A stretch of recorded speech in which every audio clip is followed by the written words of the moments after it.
બપોરના સમયે લગભગ 12-12:30 વાગે નવસારી ગ્રીડ વિસ્તારમાં બાજુમાં બંધ પડી રહેલ આશા રાઈસ મિલના ગ્રાઉન્ડ ફ્લોર ઉપર એક મહિલાની લગભગ 35 થી 40 વર્ષ ઉંમરની મહિલાની શબ પડેલું હતું તેવી માહિતી પોલીસને મળેલી હતી.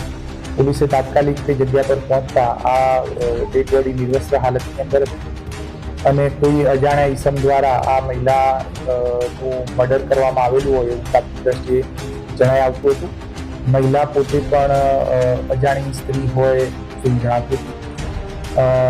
આ બાબતે તાત્કાલિક બીજી પોલીસ ટીમોને જાણ કરતા એલસીબી, એસઓજી અને સ્થાનિક પોલીસની અલગ અલગ ટીમો બનાવી આરોપી અને મરણ જનાર બંનેની ઓળખ કરવા માટે આજુબાજુના વિસ્તારની અંદર સીસીટીવી કેમેરા, ટેકનિકલ સર્વેલન્સ વગેરે ચાલુ કરવામાં આવ્યું હતું. જે દરમિયાન હ્યુમન ઇન્ટેલિજન્સથી આ